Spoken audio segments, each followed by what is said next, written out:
Awesome. Well, hello, everybody. Welcome to Fort Montana's Bozeman Legislative Candidate Forum. We're so stoked that you are here. My name's Taryn, and I'm a voter engagement and reproductive rights organizer with Fort Montana, and I use they, them pronouns. And Hi, my name is Lila. I use she, her pronouns, and I am one of the senior organizing managers for Fort Montana. Awesome. And then I'd like to just start by giving a land acknowledgement. I just think it's really important, and we'll have a little history piece in there that'll hopefully be beneficial for folks. But I'd just like to take a moment to acknowledge that we are on the unceded territory of the Absalika, Salish Kootenai, and the Cheyenne peoples, as well as the common hunting ground of many other tribal nations, such as the Lakota, who continue to be stewards of this valley in the face of years of colonization and displacement. Unceded means that these tribes signed treaties, which is the highest form of law in the land with the federal government, that was supposed to protect the precious symbiotic relationship that these tribes have with these ecosystems, one that kept both the land and the people alive. Greed, pursuance of gold in Virginia City, and wealth further west caused federally funded expeditions that sought to expand an indigenous pre-existing trail, which was subsequently renamed the Bozeman Trail. To accommodate settlers' wagons all throughout Powder River Country, which is down to southwest Wyoming, all the way up to northwest right below Helena, westward over to Dillon. And so the government then built military bases along that trail using violent force to displace the nations from the promised land that they'd signed the treaty of 1848, which is the Fort Laramie Treaty. And it's land that they should have never had to barter away in the first place. So I just want to say that we recognize that it's an immense privilege to be standing on Indigenous land and to be holding this event here today. And I'd really like to encourage you to take the time to educate yourself, researching the Land Back movement. If you'd like additional resources, there's a website called landback.org that has a few free on-demand recorded presentations and different discussions on land back issues. So thank you so much. And before we get too far into our event, we also wanted to acknowledge that today, this evening, is the beginning of Rosh Hashanah, which is part of the reason that we are having this event filmed, because many of our community members are unable to attend because they're bringing in the new year with their loved ones and with their communities. So with that being said, we're just asking that for folks in the crowd, just be mindful of the noise that you make so we can get some good audio for those who aren't able to attend tonight or this evening in person. So when you all walked in, I'm hopeful that all of you had a couple of things on your chairs. You should have had a note card, a little notebook, and a pen. The note card is for you all to ask questions of the candidates. Towards the end, after we get through our jeopardy board, we'll have some Q&A time, and our other amazing staff members will help collect those and organize them. And then Tara and I will make sure we can ask as many as possible as time allows. And then the little notebooks are for you all to take notes of your candidates. This event is to help you all decide who to vote for, if your values aligned, if you just have questions you want to noodle on, think about for a little while. We just want to help make this event as accessible as possible for you all. So now that kind of all of the business side of things are past us, I want to talk to you all about the breakdown of this event and a little bit more information about what Fort Montana is. We are a nonpartisan nonprofit, and we're a statewide organization that focuses on youth voter engagement, which really just means that we care about youth and young people voting in general. We want young people's values to be represented at a state, local, and national level, but we just focus at the state level and the local level. But for this forum tonight, we're gonna have our candidates they'll each be able to give a 1-minute introduction of themselves. Off to the side, one of our staff members, Devin, will be running a timer so you can see, and Tara and I will kind of pass the mic to you all, and you can pass it down the row.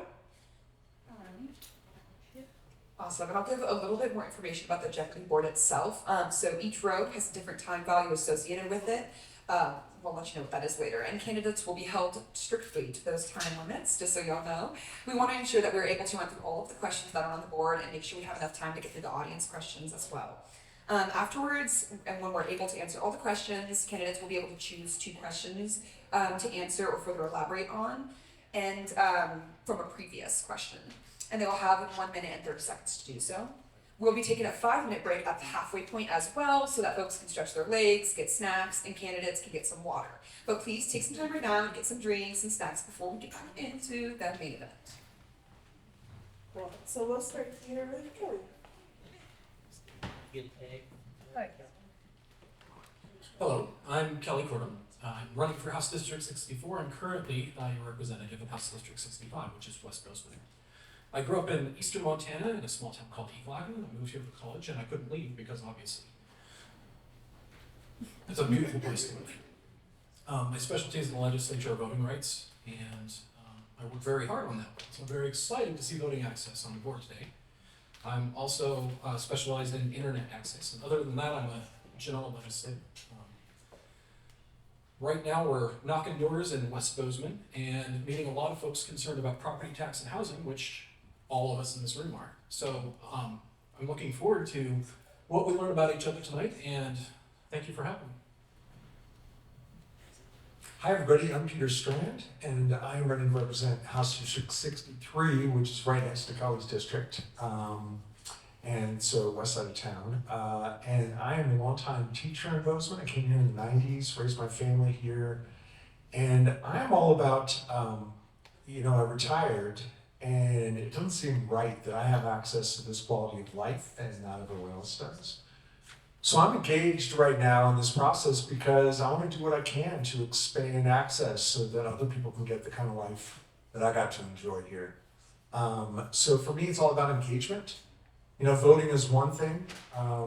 Getting other people to vote is another thing. I actually worked for my union at night for a few years doing legislative organizing, and that really helped or made me realize there was a lot of potential even when the legislature is not moving in a direction that I'm supportive of. And I guess I'm out of time. So anyway, I'm running for office. We all should run for office. We should. Hey everybody, my name is Josh Seckinger. I'm the Democratic candidate for House District 62, so that's 19th and Main, and it follows Huffine out to Four Corners. A little bit on each side of the road there. It's the newest part of Bozeman, newest part of Montana in a lot of ways. I'm running because I've lived here for 15 years, and I've slowly watched all of my friends leave or get pushed out by higher rents and higher costs, and it's just really disheartening.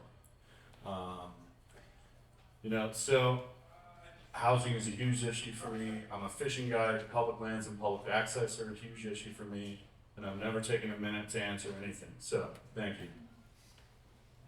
Thank you. So my name is Brian Close. I'm a tax attorney. I'm running in House District 65, which starts just west of the Pickle Barrel and goes all the way north of Baseline Road, mostly between 11th and 19th. So I've lived here for 30 years. I'm a tax attorney. I've co-opted city charter. I was chairman of Galvan. I pushed through the smoke-free ordinance. I headed up the effort to have a park district. So during my time here, I've taken on very complex projects, politically fraught complex projects, and seen them through. And so I have some skills on complex matters. And my district, I have 19 sectors, my district is probably economically the most diverse district in the county. I have every socioeconomic class. And as I go through the districts, I'm meeting people worried about losing their homes. The largest trailer court is in my district. I worry about widows being forced out of their homes by property taxes. I meet young women worried that their rights are being taken away. And so it's been a very, very illuminating effort as I knock on all the doors I can in this district. Thank you.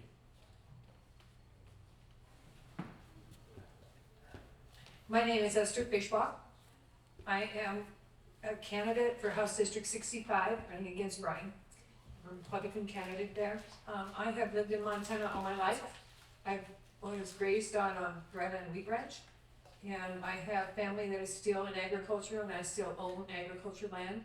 I'm also a Master of Science degree from MSU, and I have run my own business for 38 years. My mind just went blank. The issues that I'm hearing from all over Montana are the property taxes. And I know there's one fellow out in my district who bought his location at $160,000. It's worth over $8 million now, and he has $26,000 a year that he owes in property taxes.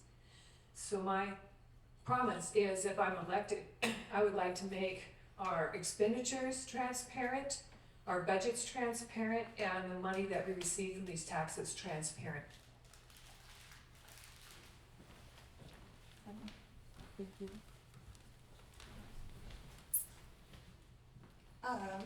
So we're gonna go straight down the line, again, starting with Kelly, if you don't mind. If you wanna choose a question off the board, we'll read it out loud for everybody.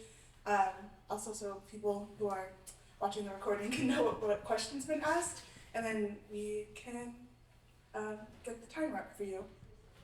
Let's start with getting to know you. Cool.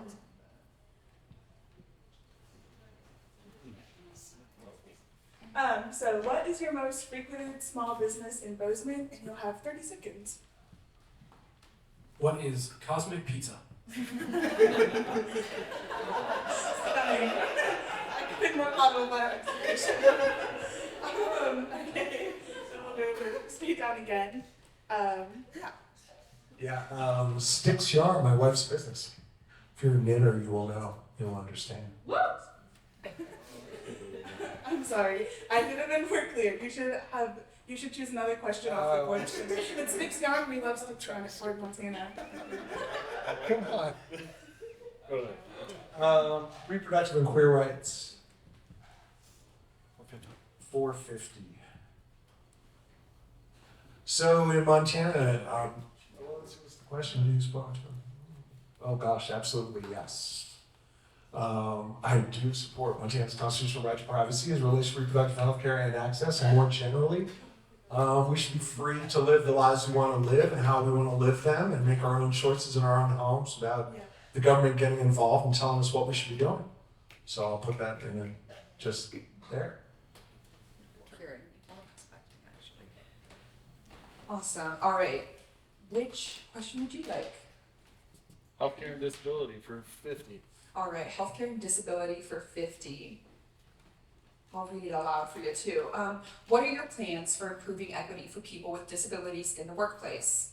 / how can Montana ensure safety beyond ADA compliance? And you're gonna have 30 seconds for that. Good lord. The rest of them are softballs. I mean, we need to enforce ADA standards around the state. Is that 30 seconds? You know, that's it. That's all I got on that. Sorry. That's a short one. Yeah. So then what question would you like? I'll read it out loud and then pass Let it me back look to at you. the chart there just a second. Reproductive rights 150.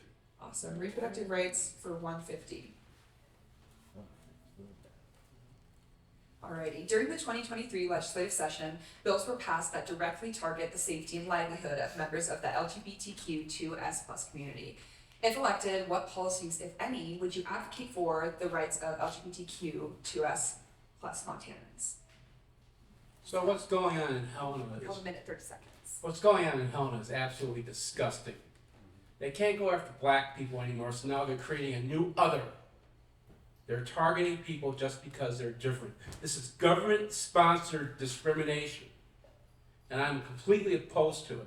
And I would support repealing any statute like that. And for those who are thinking about voting, make sure you vote for Judge Linus and Judge Bidigari, who will protect people's rights in the Montana Constitution, including the right to privacy, the right to be who they are, love who they want, be who they want, and have children when they want or not when they want.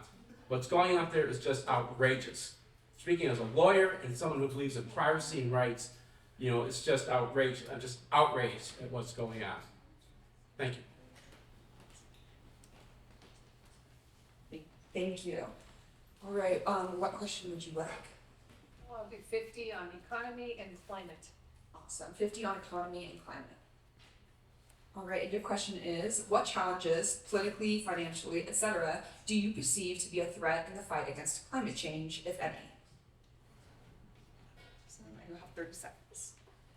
Right now, there is no settled science on the issue of climate change. You've got as many scientists that say it is not happening, we're in just regular cycles. And so we need to settle that. We need to actually spend some money on doing some actually good research on how much climate change there is. We have evidence that we've had carbon dioxide 10 times higher in the past than we have it right now. Right now, our carbon dioxide atmospheric pressure or percent of the atmosphere is less than 1%. So if you double that, you have it less than 2%. So we need to do some good science on climate change. Thank you all for your first round. We had a candidate come in who can't stay for that long, but Cora, can you come introduce yourself really quickly? I know you're just saying hi inside. I'm sorry to be disruptive. I'm Cora Newman. I'm running for the State Senate District 30 in Southern Bozeman. Tonight is the first night of the Jewish New Year. It's Rosh Hashanah, so I can't be here. I can't stay. I gotta go home and keep cooking for my family. But the things that I care a lot about are making sure that the growth in Montana benefits Montanans. I think that our communities are being hollowed out by housing prices, affordability, and livability. I have 2 kids, 19 and 20, and I want them to be able to come back and live in Montana. And I think we all want that for future generations. And so my background is in healthcare. I grew up in Bozeman. We have 4 generations living here, all very dedicated to serving our community and our state.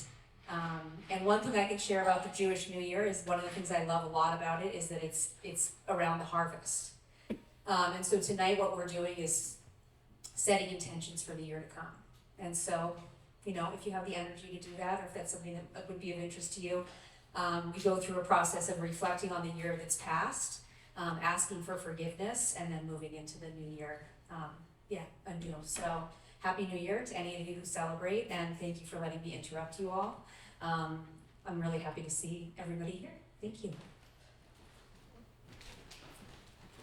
Great. So we'll start back on here again. What category would you like? Voting access, 150, please. Cool. What measures would you support to ensure the integrity and security of elections in Montana while maintaining accessibility for all voters? You'll have a minute and 30. Thank you. That the citizens trust our elections is paramount. That hasn't been a major problem until recently.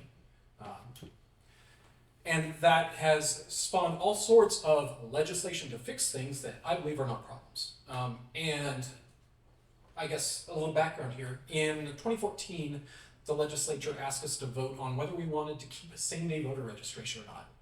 I saw that and got infuriated because it was clearly targeted at me, who might, move and forget to register at the new address, so we have to go in and get glared at while they do fill out voter registration form. That fired me up politically, and it's a big part of the reason I'm here now. That was just one little step. The voters won that one. We kept same-day voter registration. It was taken away again in 2021 by the legislature, and then the courts saved it for us again. There is an outright attack on voter access under the guise of election integrity, and that has been ongoing in the last few sessions, and I will fight every bill that is designed to cut you out from voting, to stop any citizen from voting.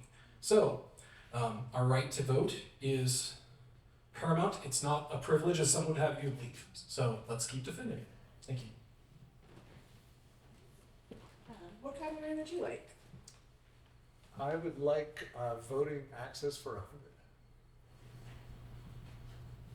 Great. What steps would you take to ensure that polling places are accessible to people with disabilities, the elderly, and those who face transportation challenges? And you'll have a minute to answer this question. Well, first thing I'd want to do as somebody who's not super knowledgeable about how accessible they are specifically, is I'd want to measure and try to assess really what that looks like in terms of people with disabilities. I'm a little unclear. But certainly making, I think in the best of all possible worlds, I actually think that voting, we should have a day off to vote to make it a lot easier to get where we need to go and to get other people to where they need to go so they can actually make their voice heard. But beyond that, I guess it'd be nice if we could set up a structure for making sure that people all had the ability to be there. But beyond that, in terms of details, that's about as far as I think I can go.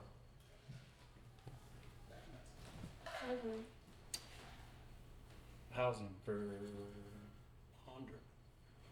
Great. If elected, how would you support the needs of houseless individuals within Bozeman's community through policy action? And you'll have a minute to answer. You know, I've been talking to a lot of people about the houseless people in this community, and there's this misunderstanding that all those people came from somewhere else. In Montana, to get a license plate, you have to have a physical address. 99% of the campers have Montana license plates on them. Those are all displaced people, but I think you guys know that. You know, this is such a problem that we have to tackle, and the current tact is, for lack of a better term, build, baby, build. And it's ridiculous. It's not working. Vacancy rates are high. You know, on a state level, I think we need to look at short-term rentals and pushing short-term rentals out of densely populated areas of this state. This is a problem that affects Bozeman, but it also affects Hamilton. It also affects Red Lodge, and those are cities with Republican governments who are watching their population also get displaced. So that's my answer to that. We can try. Housing, 50. What can the state legislature do to improve housing affordability for Montanans? And you'll have 30 seconds. Well, I actually started doing something about it in the last legislature by allowing the whole trust fund to be used to invest in affordable housing. And some of that money was used to save that trailer court in Belgrade that HRBC brokered. And then the wife was flipping channels, and they're using state money to create affordable housing for prison guards in Boulder. So I think there's some movement in this. I think they're realizing that build isn't working. And I think that there's going to be an effort to go after the trust fund. And last legislature, even someone like Jane Gillette was supporting using the bed tax toward affordable housing.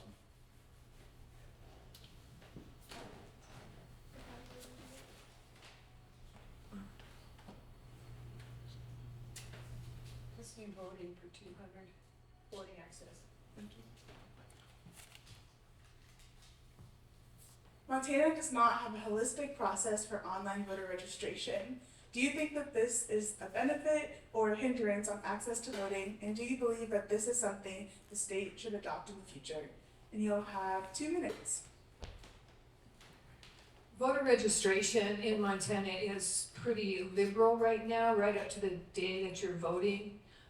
One of the things that it causes problems with as an election judge, which I've been in the past years, is verifying whether they are a citizen of the state, and they've got several pieces of identification they can bring, like a utility bill, to show that they're a resident of the state, but then they also have to be a citizen of the United States.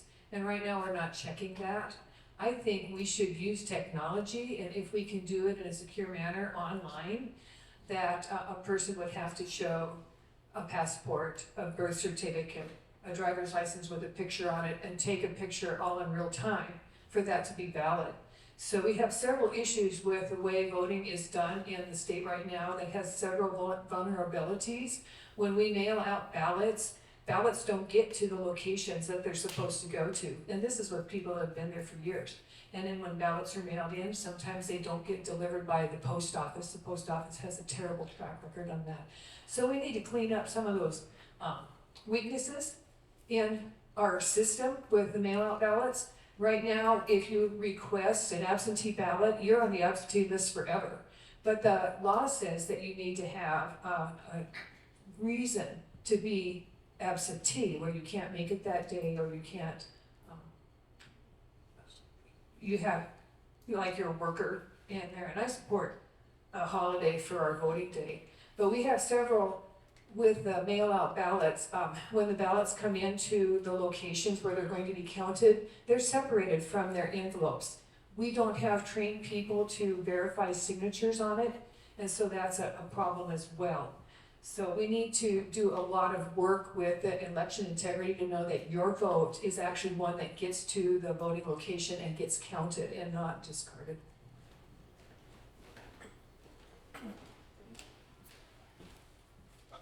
Wonderful. What question would you like next?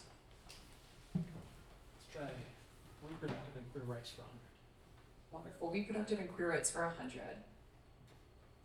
If elected, how would you support or block comprehensive age-appropriate sex education? And you're going to have 1 minute to answer that.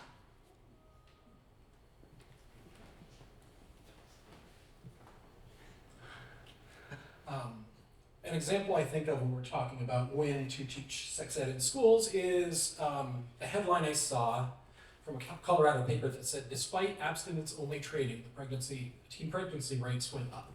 It said despite, not because of.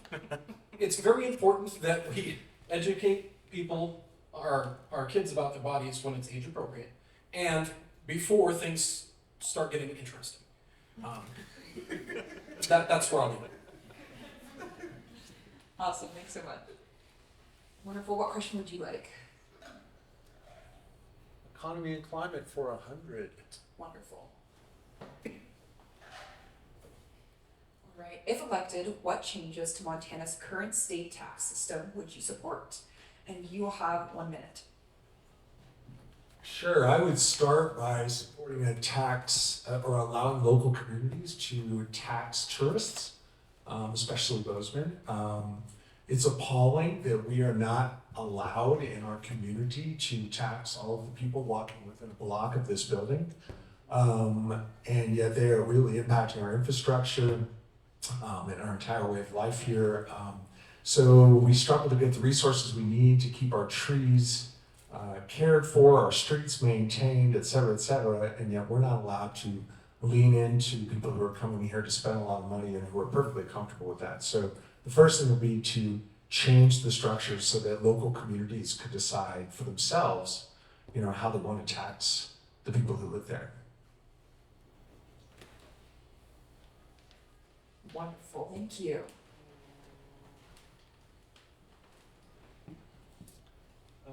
Economy and climate for 200.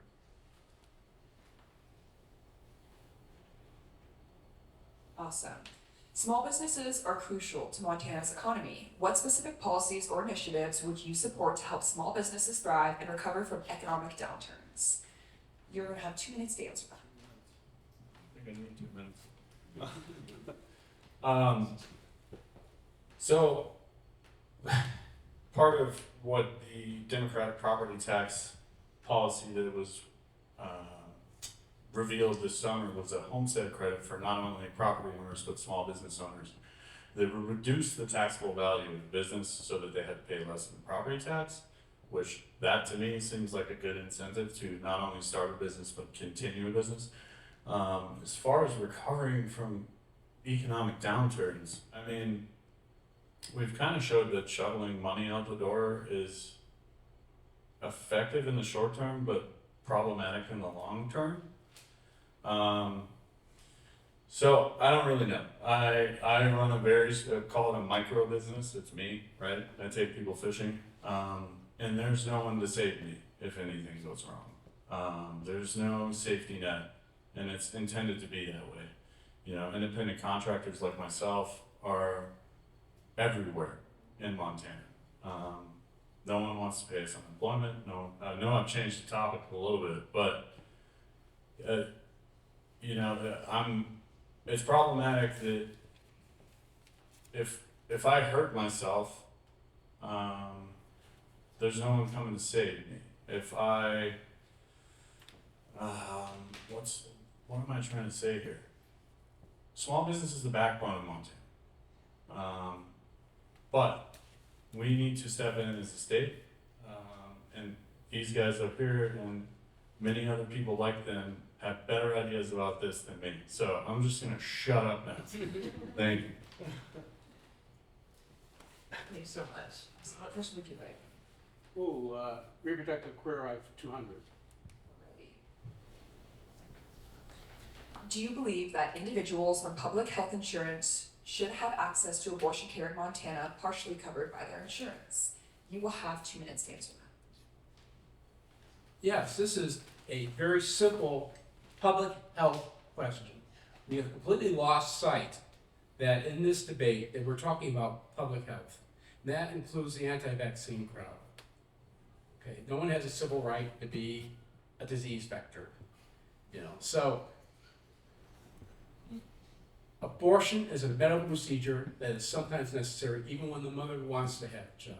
And we're finding out that in states where they have gone after women, and gone after abortion, you have women dying, and you have healthcare wastelands. They can't find people to do prenatal care in Idaho or obstetrics. Residents aren't coming to certain states to do their residencies because of the abortion laws. And so the government should get out of people's vaginas. You know, I'm the son of a doctor. My dad would be outraged, and he was a fairly conservative person. He'd be outraged at what's going on right now in this country, getting him between him and his patient, because he always knew best, because he was dying. So we don't have the government doesn't have any business in doing this, which is why we have a strong constitution, which is why I remind you again, Judge Vidigari and Judge Lynch. You know, so personally, I'm going to oppose any further measures on this situation coming through the legislature. I'm going to work to reverse some of the damage that they've done, and hopefully the courts will really put a stop to this. And CI 128. Vote for that and protect your rights. Thank you.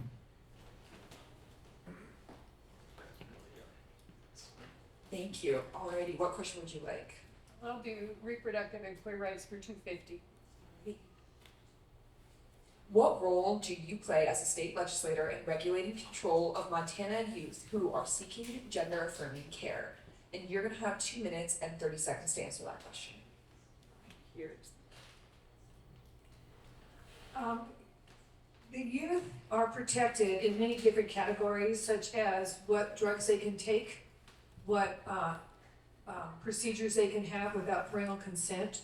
And so we need to put this under the same rules that we would with alcohol, that we don't allow youth to do alcohol until 21. These are decisions that will affect their lives for many years, and they are irreversible. The surgeries are listed under plastic surgery, and we know that when you do a surgery, you're cutting nerves. So when they're doing reassignment surgeries, they're cutting nerves on very delicate tissues that will never operate in the same way. They're not telling any of the kids, even adults, that these surgeries are not reversible and that they will ruin their sex lives forever. So that's not something that you want to go into lightly. They need to be fully informed, and they need to have the full involvement of the parents. Many of the ideas that youth have are from crowd peer pressure, and they need to protect that in the schools so that the peer pressure is not driving kids into something they have very little understanding for. So we need to protect our kids. We need to keep our parents fully informed. We need to keep our adults fully informed. We need to support them with good psychiatric care or counseling. And I think that is a much better avenue to go, and it has a lot better outcome.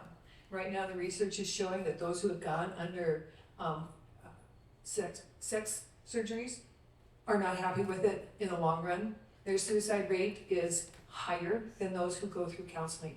So we want to use a system that is more conducive to a good outcome and not be putting them into something that is so irreversible.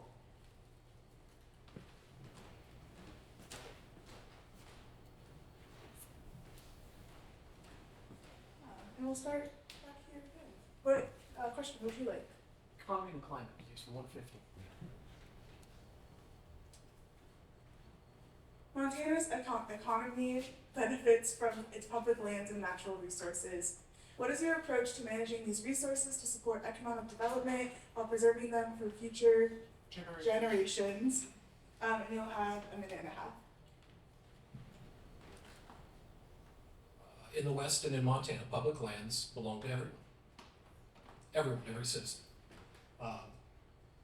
Efforts to privatize those or lock them down or tear them up go against the notion that everyone owns these. Public lands are a great generator for our economy. We have a lot of tourists. There's absolutely no reason to divvy out these federally protected public lands and sell them off to the highest bidder. They will never go back to the way they were. So I believe the current approach of ensuring that our public lands stay in public hands, except in cases of land swaps where we get new public land. I believe that approach is a winner in Montana, and we're going to keep doing it. Thank you. Thank you. What question would you like? Wait. Oh, sorry. Sorry. That's okay. About housing for 150. Bozeman is experiencing a housing shortage. What policies would you support on a state level to address the development of more affordable homes? And you'll have a minute and 30 seconds. Sure. Yes, this is the issue I hear the most about when I'm not canvassing, obviously. We have to do something drastic, radical. The first thing I think at the state level we need to be doing is giving a lot more room to local communities to be able to make their own decisions about what's happening. Obviously, what Bozeman deals with on this subject is very different from what, say, Laurel is dealing with, or Sydney, or someplace like that. And each community should decide for itself what it should be doing. It shouldn't be forced or limited by the state according to whoever happens to be in Helena. So, for instance, we have a lot of limitations regarding housing that come into play here. For instance, application fees can be very expensive, and we have no room, no ability to control them because of the state's mandates. We have no ability to limit cost increases in rent because the state has mandated that. And I know that some of these issues are certainly challenging to take on, but we should be able to experiment on our own here in Bozeman with this kind of thing.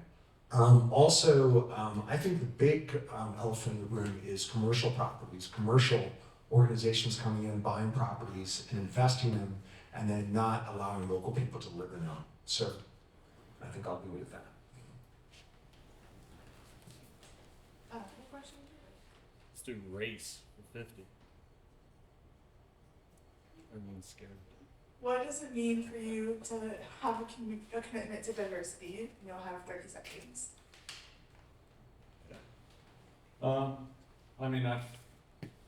I truly believe that all people are created equal, and that any distinction based on sex, gender, color, religion, sexual preference, any of that is total, for lack of a better term, bullshit.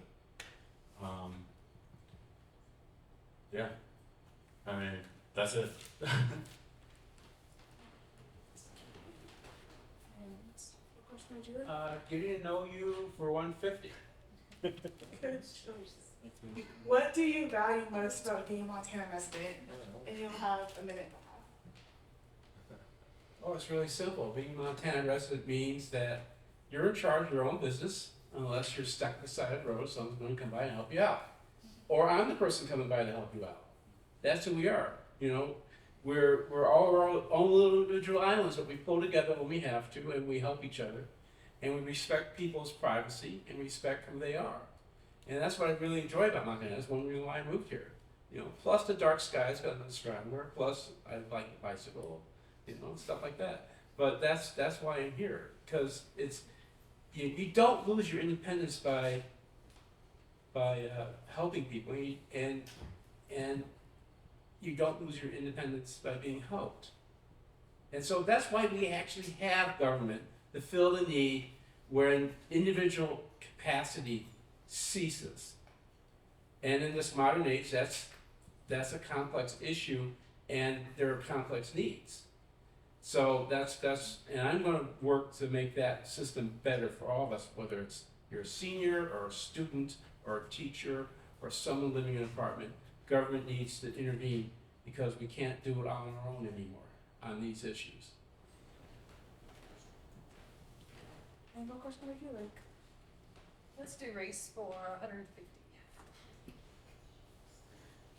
What policies will you support at the state level to support and uplift BIPOC Montanans? Black, Indigenous, and people of color. And then you'll have a minute and 30 seconds for this.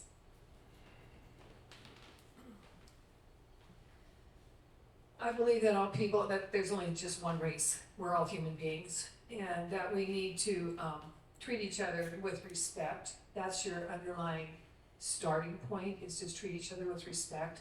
I, as an employer, have had Hispanics and Indigenous Americans and Black people, and it was really sad for me to see my Black couple come to Montana with a lot of fear and trepidation because they were coming to cracker country, and they didn't know what their reception would be. I'm happy to say that they were pleasantly surprised that 99% of the people that they came in contact with just treated them like regular people and didn't make any issue at all about their race. I'm unhappy to say that there is a mean portion of the American population, and I say of the human race, that they have to take whatever advantage they can and be mean to other people. And that's on them. That's on them. I'd say the vast majority of Americans right now have been very, very good about accepting people at face value, as Martin Luther King encouraged us all to do, is to accept them on the content of their character and not by their external attributes. And so I think that is our goal. That's what we should strive to do, and just to remember that we're all one race and we all have the same color blood, and that we need to treat each other first with respect.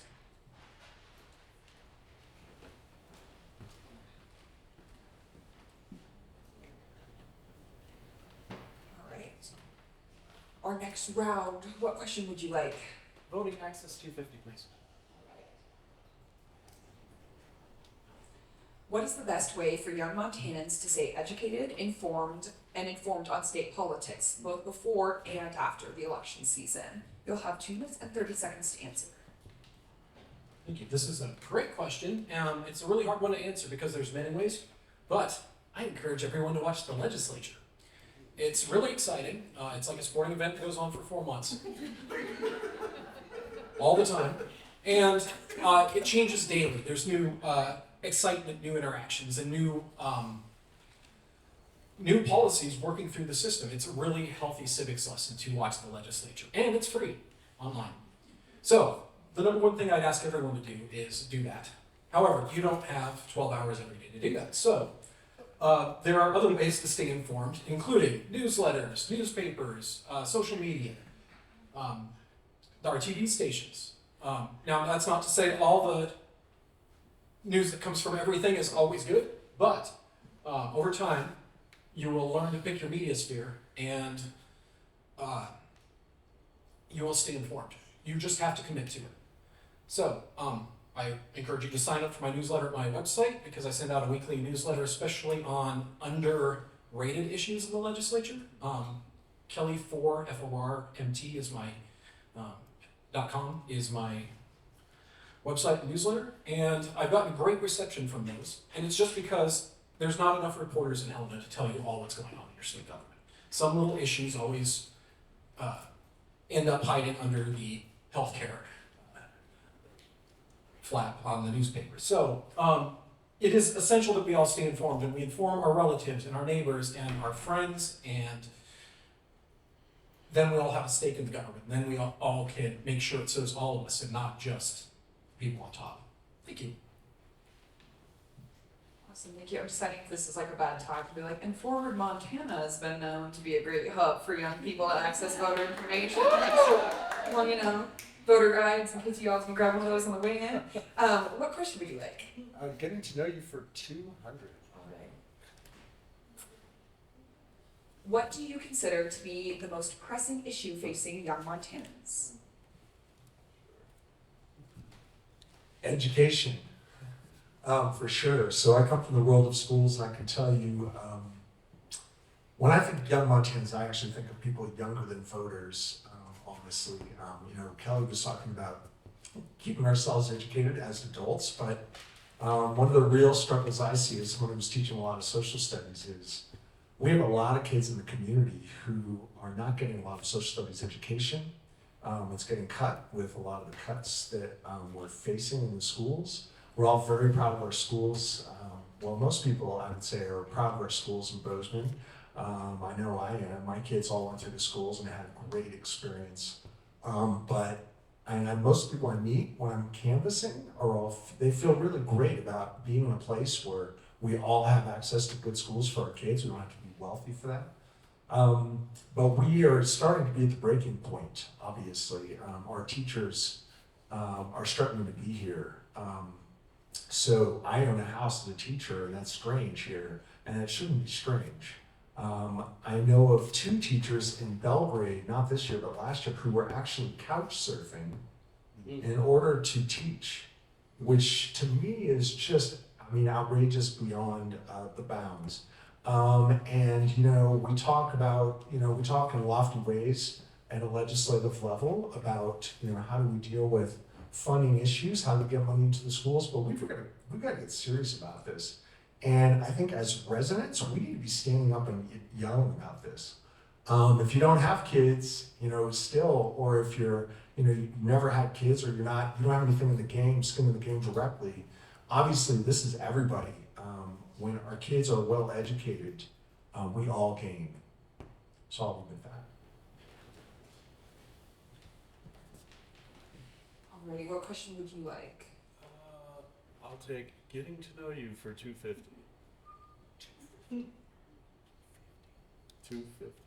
Just give us a second. Sounds Yeah, like, that sounds like a bet. Sounds like a bet. For $250.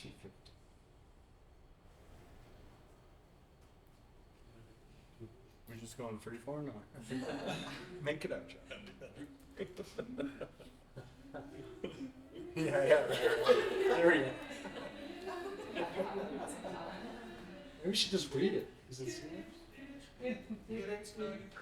Yeah, why not? Oh. Alrighty. How has your community shaped and supported you? And you will have 2 minutes and 30 seconds to answer that question. Oh my god. Well, from where I'm sitting, this has felt like a train wreck for me. So, it's it's interesting. I was born in Florida with a single mother. We moved to Wisconsin when I was in first grade, and I moved out here after college. And I've been surrounded by people my entire life who were not family, but who were there for me in one way or another and had my best interests at heart. And these weren't transitory figures. They were present in my life, in my mother's life. And I aspired as a child to kind of be like that for some other people around me. So, this ties back to what I was talking about earlier, is this community has become, at my age level, so transitory in this day and age. Pricing has forced a lot of what I would consider my community out of this community.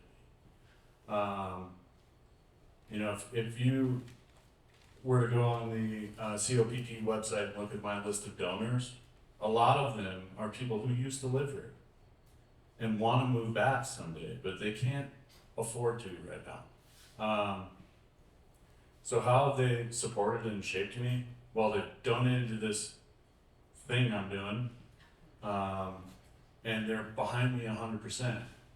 These are people that I care about, that I don't see very often anymore. And I'm not saying I'm alone here now, to be clear. It's just the vast majority of my peers live elsewhere. Thank you. Thanks for sharing that. What question would you like? Healthcare and disability for 100. All right. What will you do to make sure that community health, mental, behavioral, and substance abuse resources are accessible for all? You have. Well, so one of the worst things that happened in this state was the fires in 2017. And in the consequence, they actually wound up cutting the entire social service budget, and huge social service agencies across the state closed, including case management, which was running things there in Bozeman. Now in the last legislature, they actually tried to fix that with $300 million to rebuild these systems. So that's something in progress. That's something that was actually done by Democrats, by Republicans, and signed by the governor. So we have a long way to go to get those systems reestablished. And if I'm in the legislature and if I'm in on health and human services, they won't put me on appropriations. I'm a freshman. But if I'm in health and human services, I'm going to fight to make sure those funds are allocated to reestablish those systems and make them better, because they were barely functioning when they were destroyed in 2017.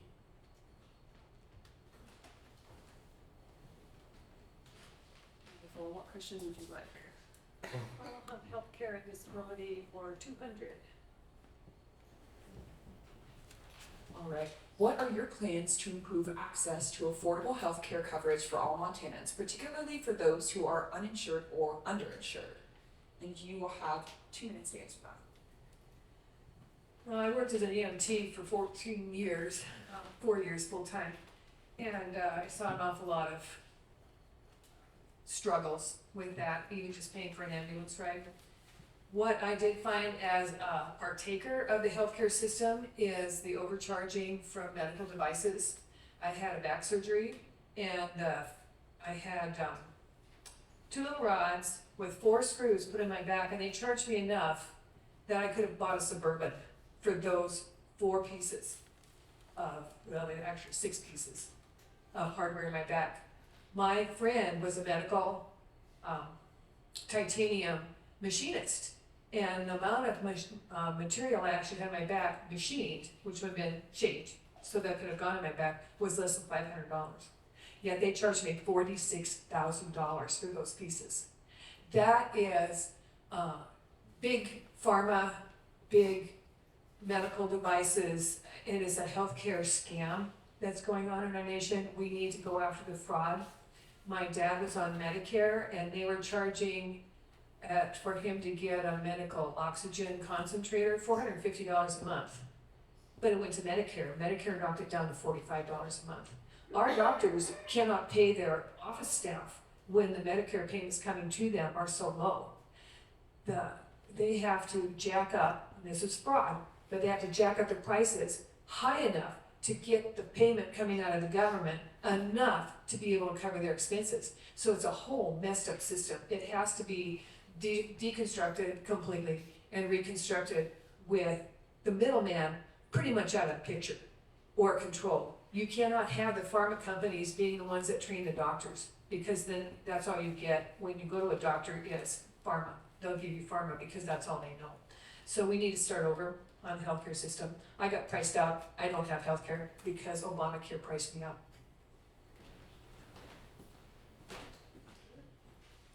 So we've gotten through a good amount of our questions, and we wanted to give everybody a 5-minute break to stretch your legs, get drinks, snacks, whatever you need. Also, please write any questions you have for the candidates. You can put them on the edge of this table with Evan and Michaela, and we'll make sure to have time to answer them.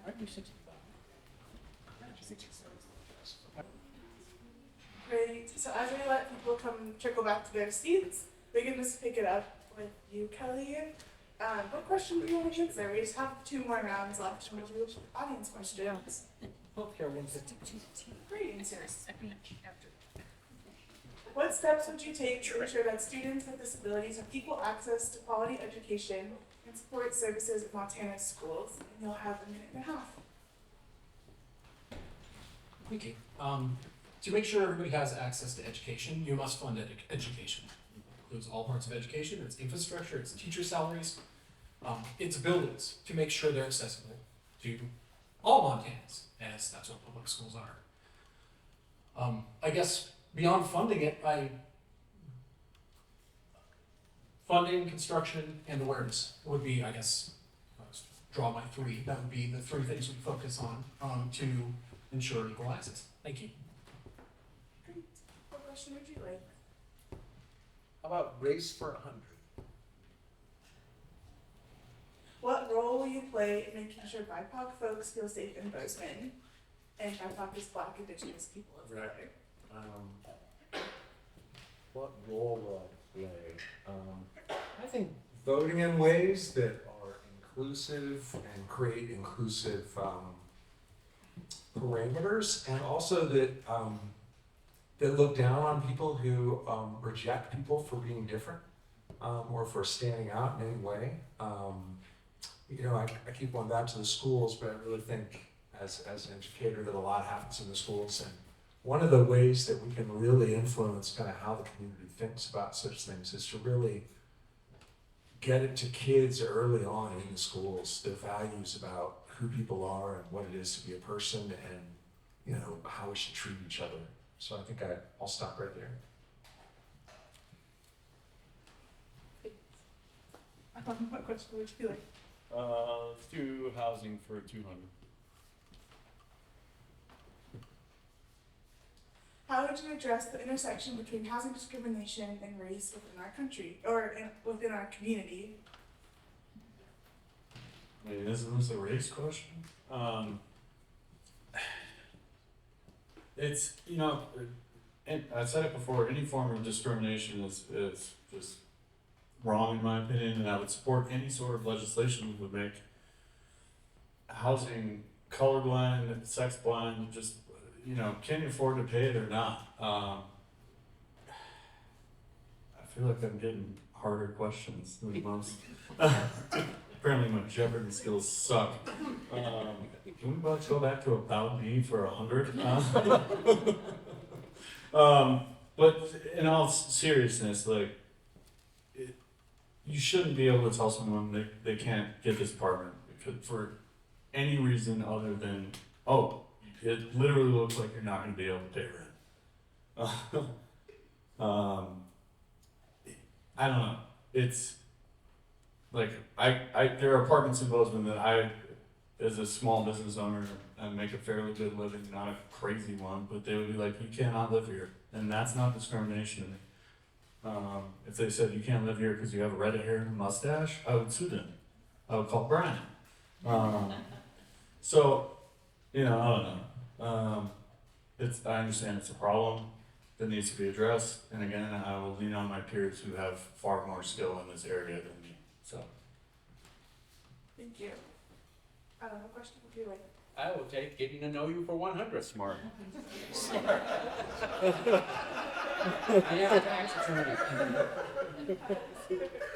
What is your favorite community event that you have been to recently that made you feel connected to other Bozemaners? And you'll have a minute. What have I been to recently? Well, Jeff's sort of a hermit. Yeah, that's the problem. So we had a great event on campus a few days ago with the college Dems barbecue. We've had a lot of campaign events. I went to the Planned Parenthood event on campus with the director of Planned Parenthood, and it was great to see all these young people energized by that issue, energized by that experienced and professional woman who's running the organization now, and giving us her advice and being part of that community, however briefly, to hear their concerns and get her advice on how to handle this issue and how to move this issue forward. And I really felt welcome there, and I enjoyed, because there's 40 years difference between me and them. I really enjoyed hearing from them. What question would you like? Let's do economy and climate, 250. I think I have enough to talk about. What specific actions would you propose to address climate change at the state level, and how do you plan to balance these actions with economic interests? And you'll have 2.5 minutes. One of the best things we can do is restart our energy programs here in the United States, because the polluters right now are not America. It's over in India and China. They are polluting at 500 times the rate that we are right here. So at the state level, we can help by restarting our clean energy. And I think we need to use innovation. We need to look for solutions that use technology. So if we have a carbon dioxide producing power plant, why can't we use that to do a greenhouse that could raise decorative plants or even food plants? Because our greenhouses require extra carbon dioxide. People don't know that. If you're really concerned about climate change, everyone should go plant a couple of trees, because they are very good at reducing carbon in our atmosphere. We need to incentivize that kind of innovation within our power structures that we have coming, that we need to keep our carbon footprint smaller. One of the big polluters right now is Canada, because they've let so much of their forests burn. So we need to fight forest fires with good forest management, because the carbon that comes off of those forest fires is more than 100 times what we would have for the total population of Montana with driving their cars. So there is a lot of innovation that we can do. Again, we need to do the science and the research, because we are having a lot of fear-mongering that says if you have any carbon at all, we have carbon coming off of everything, but we have plants using it right now. One of the things that people don't understand is that when plants have more carbon dioxide in their atmosphere, they use water more efficiently. We are actually shrinking parts of the Sahara Desert right now because we have a little more carbon in our atmosphere. Again, carbon makes up less than 1% of our atmosphere at any time. It's like 0.08%, so that's 0.08% in there. So we have some room. We have more room and can control heat better than we can control cold. So if you know your history, we had a year that had no summer, and millions of people starved to death in that year. If we have more heat, we have more arable land. So we have issues that need to be taught and debated and better learned about, better advertised for our citizens to make better informed decisions.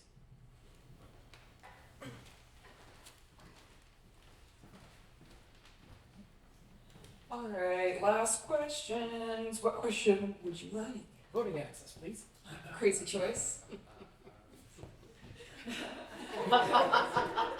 Why should young Come on, people Kelly. vote? And we're gonna have 30 seconds to answer that question. Not to be rude to anybody older, but y'all are going to be here longer. You have way more incentive in the future to vote now. Because you'll be living here in 40 years, and some of us will not. You should vote because it's your planet, your country, and your state. Thank you. Thank you. What question would you like? Race for 200.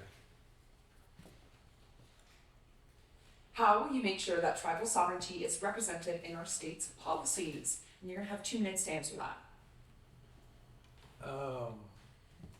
Well, tribal sovereignty is very much a federal issue. So first of all, we need to just remember that. I know there was somebody in the last session who actually proposed getting rid of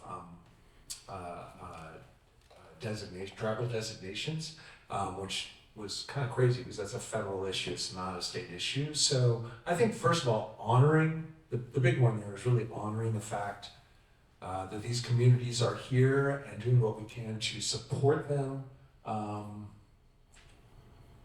In education, I know I keep coming back to that, but we do have Indian education for all in effect, and it's been threatened on and off actually in the last legislative session by Elsie Arnson, who was running the Office of Public Instruction. And I won't get into the details of that, but Indian education for all is super important because it ensures that all Montanans when they go to school, they learn about tribal history, native history, as opposed to just the sort of standard white European storyline. And I'll stop right there. I think that's a sufficient answer. Did we get closing? Do you get to clarify or add on to me? You can answer that question on the board. But no, like closing statement. Sure, you can. I'm just curious. Okay. What question would you like? Healthcare and disability, 250.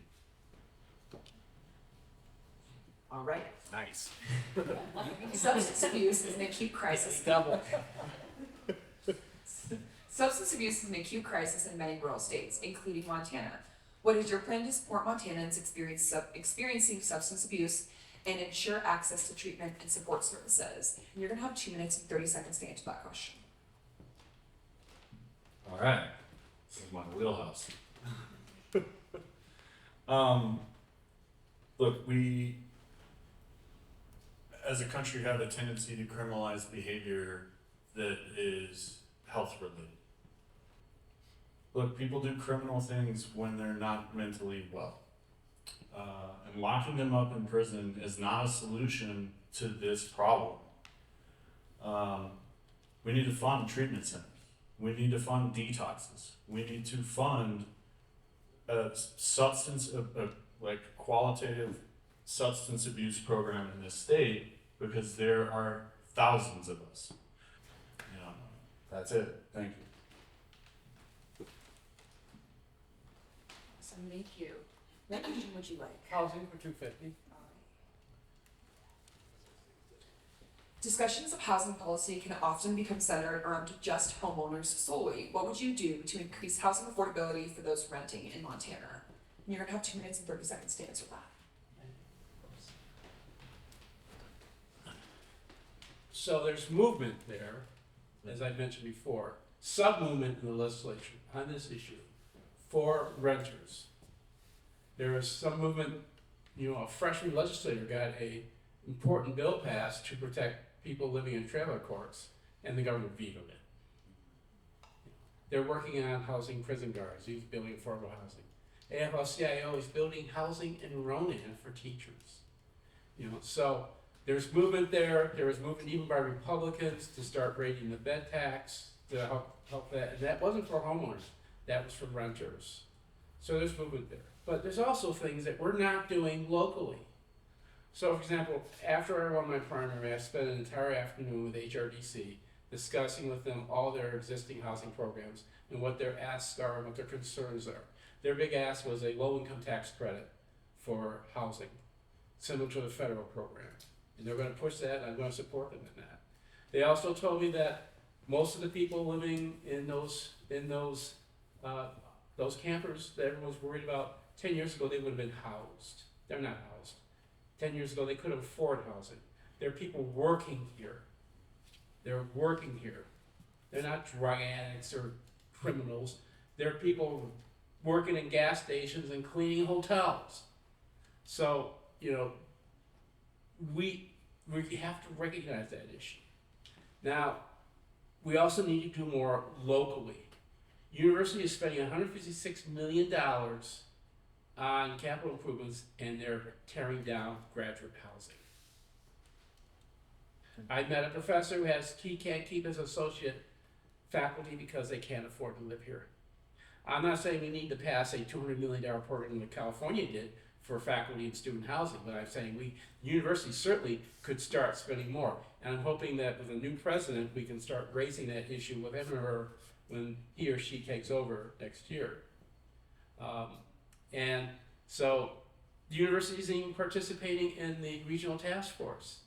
When I asked about the regional task force on housing, which has been going on for like 18 months, they're still working on what their priorities are, which is sort of disturbing from my perspective. Hire yourself a housing economist and have him set the priorities.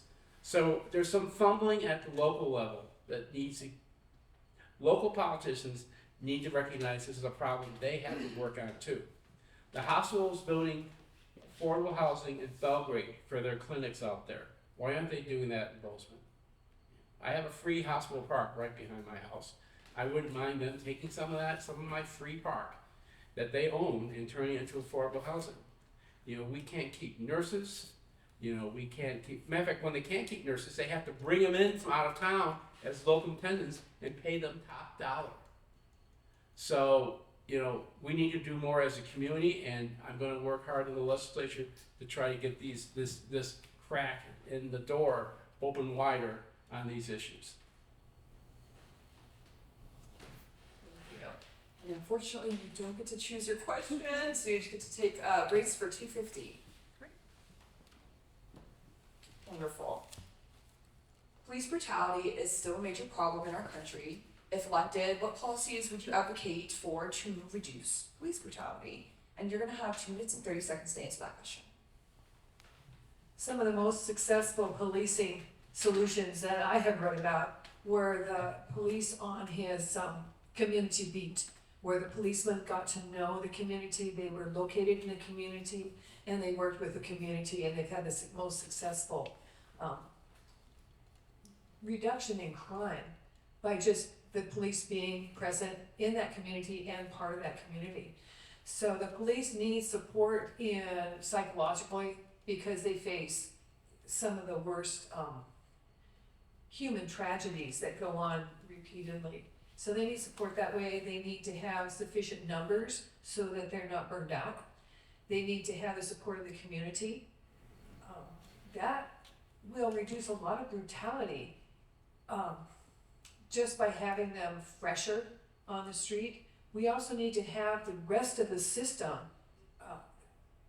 supporting what they do. So if they arrest somebody who's broken into a business, who's broken into a home, or who's beat someone or raped someone, if we have a system that lets that person go repeatedly, that demoralizes your police force, and it's not good for the community. In Portland, they understood that the most crimes were committed by just 100 people, and those people were going through a revolving door and coming out, so that if they could arrest those 100 people and keep them in prison or keep them in a rehabilitation program or a work program of some kind, then the reduction in crime was far above just the numbers that they were working with. So we need to have the whole system, our DAs, the district attorneys, working with the police departments, with the communities, working with the police department, with the police, and I think they can use training just to help them be professional in how they handle the people that they are coming in contact with. I worked with a lot of police officers as an ambulance attendant, and we were working with people that were in psychotic breaks, and you can't reason with them. There's just no reasoning with them. You do have to do some rough stuff sometimes to protect them and to protect others, but they need to be trained on how to handle that emotionally, and I don't know that we have that good training for the police officers doing that. So it is a whole community support system that we need to be looking at to support our police.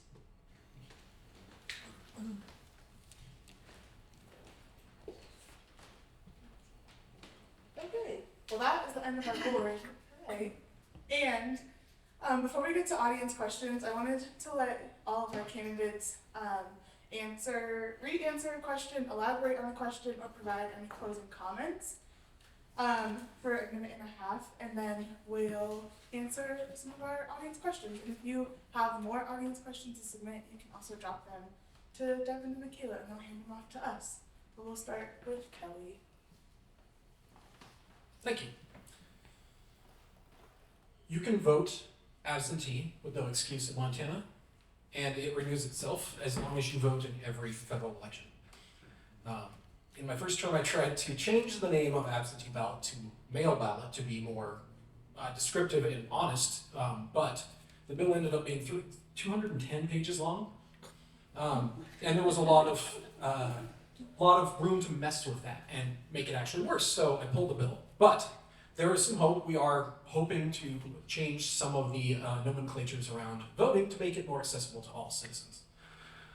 I encourage you to vote by mail. It gives you time to research the candidates and deliver it at your convenience. However, with mail being slower lately, I encourage you to turn in your ballot by hand if you don't send it in at least a week in advance. So please get those ballots in, and earlier you get them in, the less awful it is for our election staff as well. Please register, please vote. Thank you. Yeah, I'll just add on to that. The election office is actually just down the street here at 311 West Main. Or is it East Main there? But it's just down the street. So it's real easy to get to. And actually, going back to something I mentioned early when we first showed up, you know, I really am into engagement, not just voting. And voting is absolutely essential, but actually I would say that if you want to raise the bar a little bit, as I'm sure anyone who's here after 2 hours at night in this room listening to us, you know, I'd like to think you all will be getting all your friends to vote as well and talking to them about whatever you learned tonight or whatever you've learned anywhere else. And really engaging beyond just voting. I really think that the civic experience goes way beyond voting. It goes into, you know, once people are elected, reaching out to them, telling them what you think. There's a lot of room to influence what happens in the legislature just by making phone calls, leaving messages, sending texts, sending emails. It is really impressive the kind of impact you can have doing that sort of work. I also wanted to bring up something nobody talked about here tonight, which was Medicaid expansion. It seemed like it was going to come up and it didn't, so I just want to bring that up for a minute. As I think most of you probably are aware, a lot of people lost access to health care, people who are in poverty in Montana in this last year or so. And we need to do something about that. We need to get that back up and running because it's just not right to have, you know, 100,000 people or so, who are the most vulnerable members of our population, cut off from access to health care. So we have the opportunity in the next session to dig into that issue. And it's going to be really important, not only for legislators to get engaged there, but for all of you to get engaged as voters and as, again, as people who are reaching out and telling your representatives and your senators what you think about that.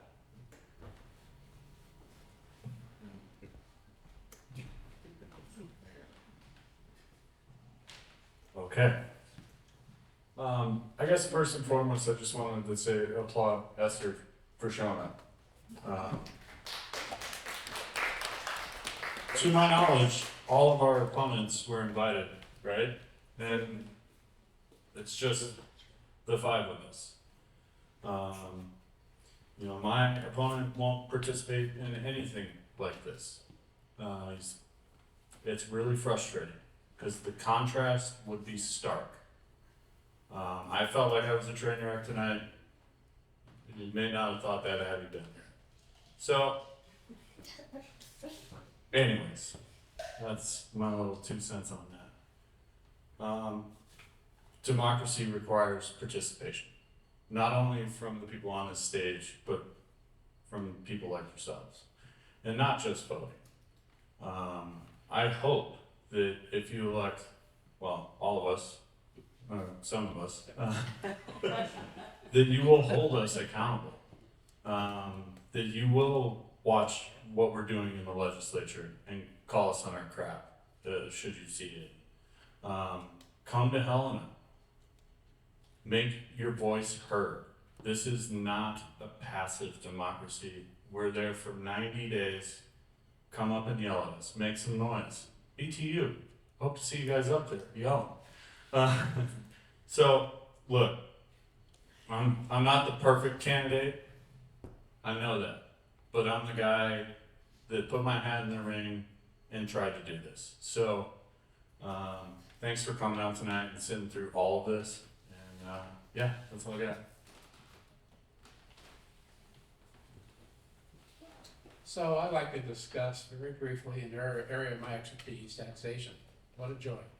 You've heard today a lot of ideas that involve money. Money has to come from somewhere. Now, over the last 30 years, the tax rates in this state have been compressed. We now have 2 tax rates. If you make more than $20,000, you're paying the same tax rate as Governor Gene Forty. In the last 30 years of Republican rule, the amount of property taxes paid by individuals has gone up from 38% to 58%. Correspondingly, the amount paid by businesses has gone down. So there's been a reverse Robin Hood going on for the last 30 years. And it's affecting every program in our state. It's affecting health and human services. It's affecting education. We have the lowest paid teachers in the country. They are paid less than Puerto Rico, which is bankrupt and being run by a finance board. So, we need a more progressive tax system.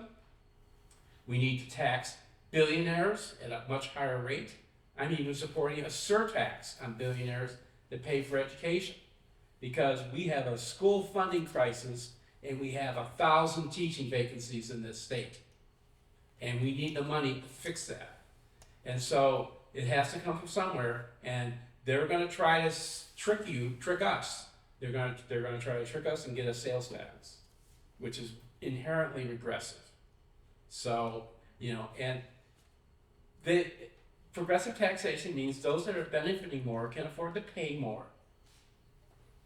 And if you're in a $5 million mansion, and I got $5 million mansions in my district. If you're in a $5 million mansion, they're not worried about the property tax, And so they can pay more property taxes, they can pay more income taxes, so that Peter's kids in his school can get taught and move forward in life. So we need to make a more progressive tax system at every level of this state. Thank you.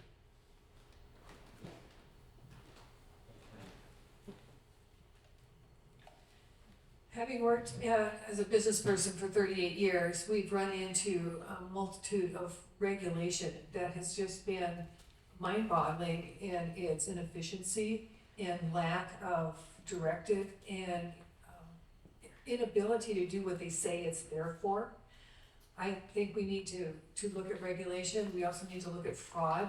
I know when my dad was in a nursing home, he had to be there for a month. They charged him $17,000 for the 3 weeks he was there, when a comatose patient at the same time would only be charged less than $1,000 at that facility. And that was because of the Medicare fraud, the Medicare non-payments that were happening. So we need to get down into what is coming in, where is it going, where do we have efficiencies that we can put into place that would help reduce the tax burden.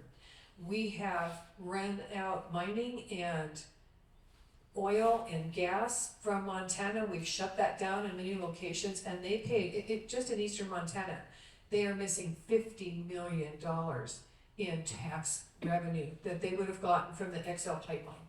That one is gone for good. It will not be back. It is the safest way to move oil rather than on cars, railroad cars coming through your communities. Yet we can't get that back. So that's where we're having that tax deficit. We're running mines out of the place. You should go to the Stillwater mine. That's going to be shut down now. And the mining that's going on in the Shields Valley.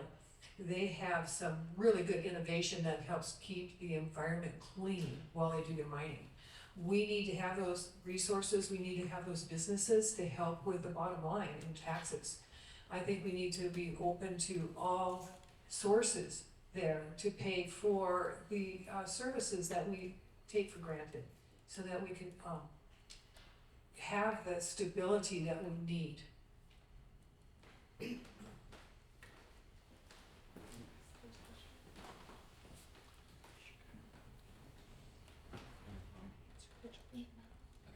Awesome. So we're gonna move to audience questions now. I'll ask this and then just pass the microphone down the line. Y'all each have 1 minute and 30 seconds to answer after I've read the question. All right.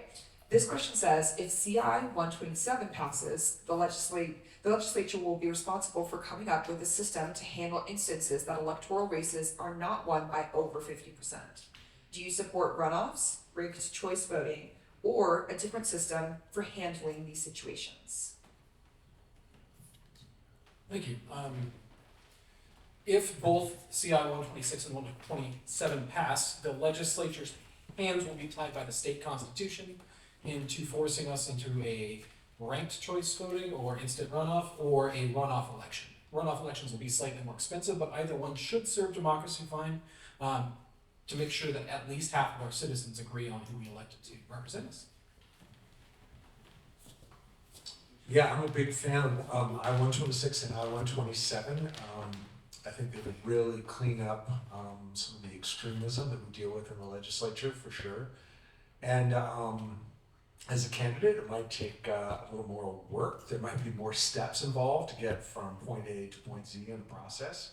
But I'm real excited about the potential of this change should it pass. So just speaking as one voter, I would encourage you to look at them, at those two. In terms of I-127, for me, as I think Kelly pointed out, the important thing is that we do something here in terms of getting us to 50%.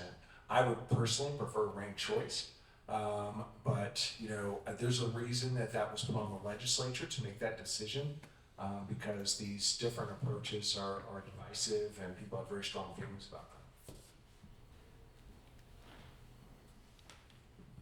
Nice. We should have done this the whole time. Yeah. I'll just say ranked choice right off the bat. I think it's by far the best way to settle this. A runoff election costs money. It's a whole nother election cycle. If you remember Georgia in 2020, what a nightmare. Let's just settle this on election day. So fully in favor of ranked choice to settle the 126, 127 conundrum.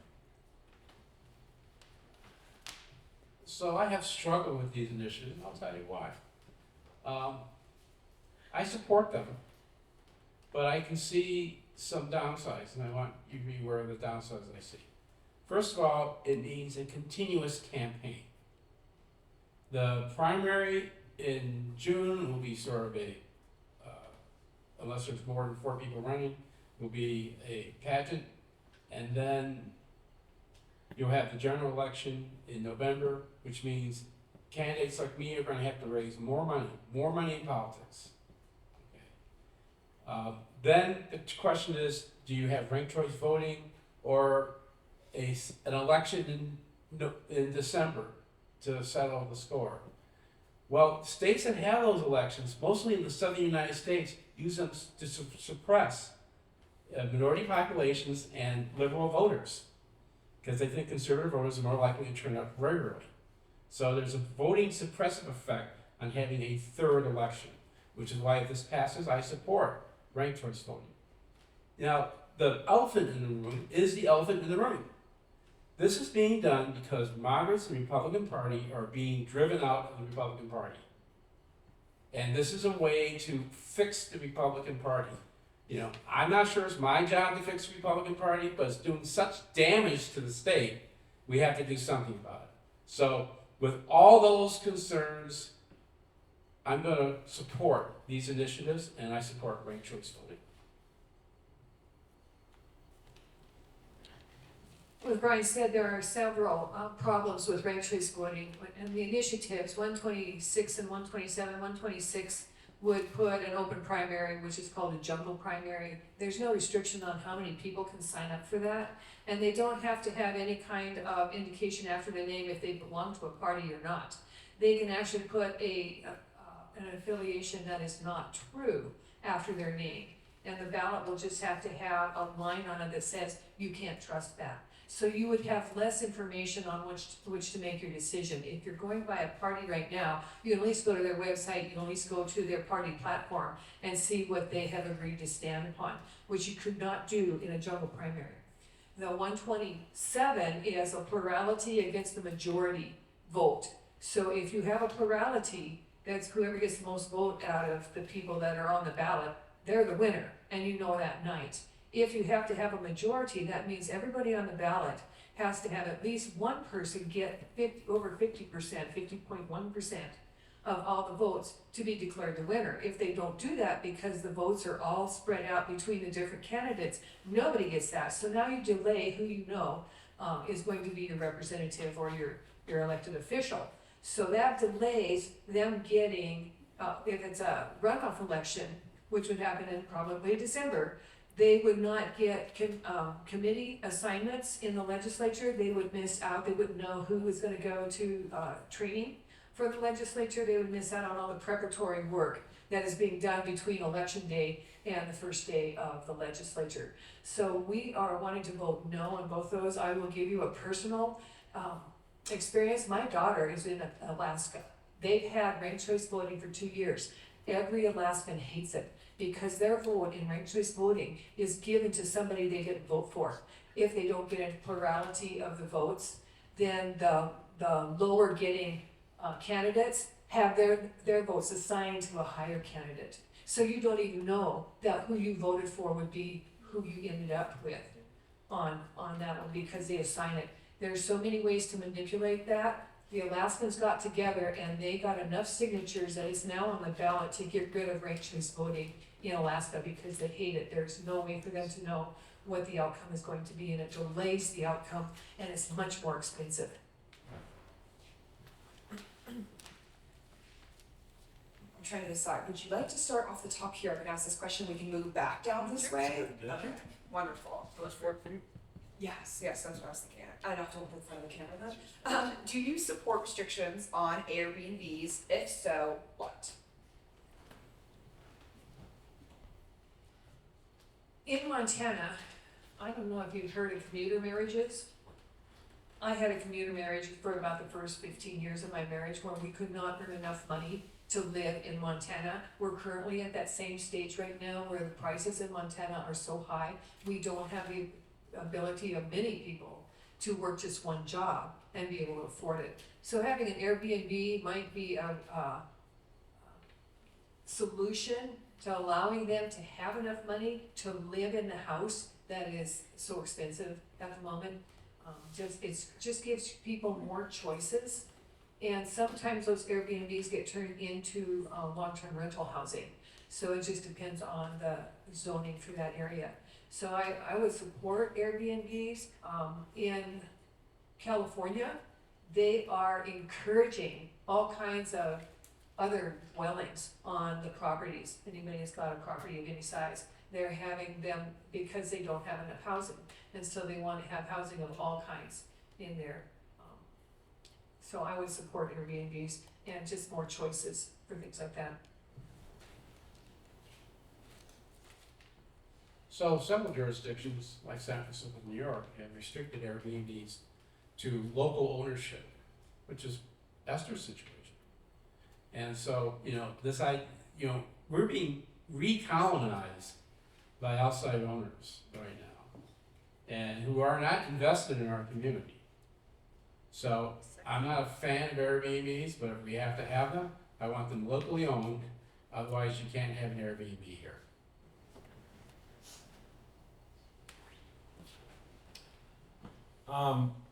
So I was just in Madison, Wisconsin for a wedding where I went to college, and I pulled up Airbnb and was just looking around. And what I noticed was in this big town of 500,000 people, there were only 5 places to stay on Airbnb. Yeah. So I looked into the city ordinances, and what they've mandated is that you're allowed to rent a room in your house if it is your primary residence. That's it. There's no corporate ownership. There's no venture capital firms or private equity firms buying houses, paying property management companies, and putting them on Airbnb. We can do that here. And to be clear, and I told this to the Gallatin Association of Realtors, and they hated me for it. I said, I don't care if you own an 8-bedroom house on the Gallatin River. Put it on Airbnb. That doesn't bother me. What bothers me is a 3-bedroom single-family home in the city of Bozeman. That should be a long-term rental housing a family that lives and works here, so they can live and work here. So yeah, that's it. So I canvass a lot, as I think most of us up here do, and I go out for hours and hours at a time knocking on doors, which is really an interesting experience. I learn so much about the community and, where people are, what they're thinking about, what they're worried about, what they want me to work on if I get elected. And I just do a lot of listening, frankly. One out of, I'd say, just ballpark here, 1 out of every 10 doors that I knock on has a little lockbox hanging off the doorknob. And you look in the window of the front door and, just get a sense of somebody's home. And it's sort of sterile, it's an Airbnb, it's a rental, it's not somebody actually living there, it's not a home. doesn't have that messy aspect that we all kind of have when we live somewhere. um, and you just know right away, well, this is not an actual, person here. And the name is in the voter database because somebody used to live there, but they don't live there anymore. Maybe they own it and, they rent it out or something. But I see a lot of that, as I said, maybe 1 in 10, I'm gonna say maybe 1 in 10 homes, especially in any kind of complexes. And it's just outrageous when there's so many people trying to get a place to sleep. It just doesn't make any sense to me. And I'm not talking about places where, you're renting the back of your house, because that makes perfect sense to me. Or you have something in your property and you can rent it out on and off. I get that, but you're basically living there. But when it is, what appears to be essentially a commercial property in a lot of cases, and they're just, 20 or 30 of these out there, under the radar, being rented out, I just think it's appalling when we have so many people who need a roof over their head.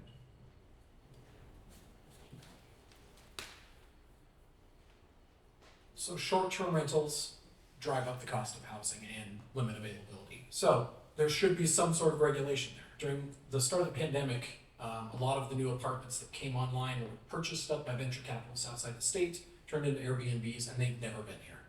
It's just a profit generator for someone that doesn't even live here. During the session, I worked right at the end of the session to try to do a study on how many short-term rentals are in each of our communities, so we could come to some understanding on what the cap should be.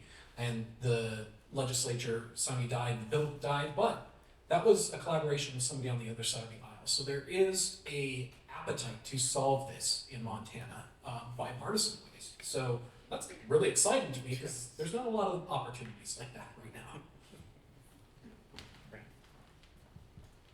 Thank you all. Our next audience question is, if elected, what's the first piece of legislation that you hope to pass?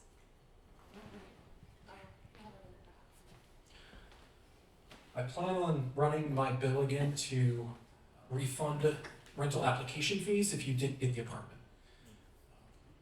It's straightforward and it will save our housing seekers, our renter seekers, hundreds and hundreds of dollars that could have went into first month's rent.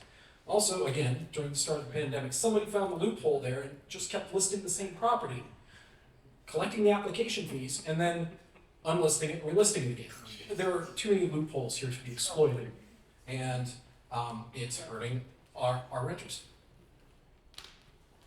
Go Kelly. Seriously, I've heard a lot of stories about that. It just makes me just so sad. I think I have a couple of bills I'm really interested in trying to put forward and getting passed, hopefully, somehow in this kind of wild rodeo of a legislature that we have right now. But I think one that relates to housing that we're talking about is I really think that second and third, or people that own second and third homes, there should be some kind of a tax on those. In Canada, there's a tax called a vacancy tax.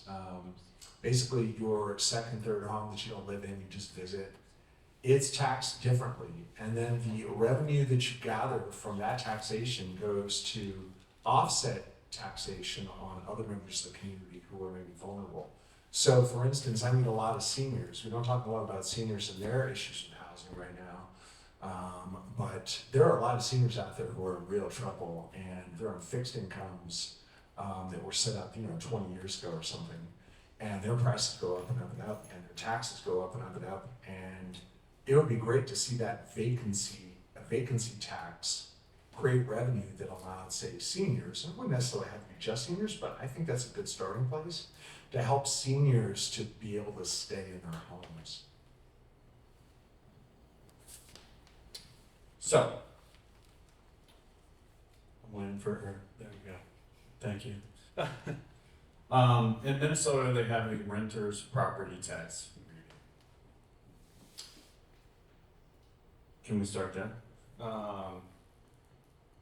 So, if you own your home, you just got a penance back from the state.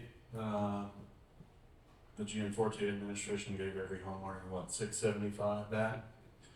But if you're a renter, you got nothing. I'm a renter. I'd like my $675. So let's start there. I think it's a great idea. There's precedent, there's language. You know, the question before all of us really is, like, what can we actually get past? Because 4 of us are Democrats, Esther's a Republican, but we're going into what will still be a Republican majority. So we can have high, lofty hopes of getting stuff done, but the reality is, like, we need to work with moderate Republicans to create policy that does the greatest good in the state. And half jokingly, by saying this, I kind of plan to introduce a bill to arm every teacher in the state with bear spray. So that when the Republicans vote it down, we can point out their hypocrisy. Thank you. I think it's only Gallatin that has bears in their school, though, right? Anyway. So, I'm a very practical person. I'm gonna suggest 2 things that's probably not of any interest to this crowd tonight. But someday you will be old. Someday you'll get there, and you'll get to see Haley's comic, which I probably won't. So, I have 2 bills I'm working on. One is a very simple bill that provides a chain of authority if you don't have a healthcare bill, a healthcare form in your medical file. So that if you go to the hospital and they can't find a healthcare form, they know who to talk to based on state law, who's the next person they're supposed to talk to. And I don't think that's controversial, and that will help thousands of people forever. So as a freshman, I think that'd be a pretty good accomplishment. Second bill I'm working on is, I'm a lawyer. I deal with guardianships and conservatorships. That's when the state steps in to take care of people. The system for that was designed in the 19th century, and it's still operating like it's in the 19th century. Meanwhile, states like Minnesota and Oregon have established statewide systems to audit the financial accounts of every conservatorship and guardianship in the state. So I'm going to propose a study bill to establish a similar system in Montana, so that we don't have a situation like we had 6 years ago when Lorraine Van Alstell stole $400,000 from disabled people. You know, so those aren't sexy, but I think they will help a lot of people. And I think they're bills, as a freshman, you know, they're bills that may get bipartisan support. Would I like to pass a progressive tax system? Yes. Will it pass in the next legislature? No. So as a freshman, I'm going to work on stuff that's going to help people that get passed as I learn the ropes. Well, if it gets to the legislature, one of the things I'm hearing from the constituents all over the place is the tax problem and the property tax problem.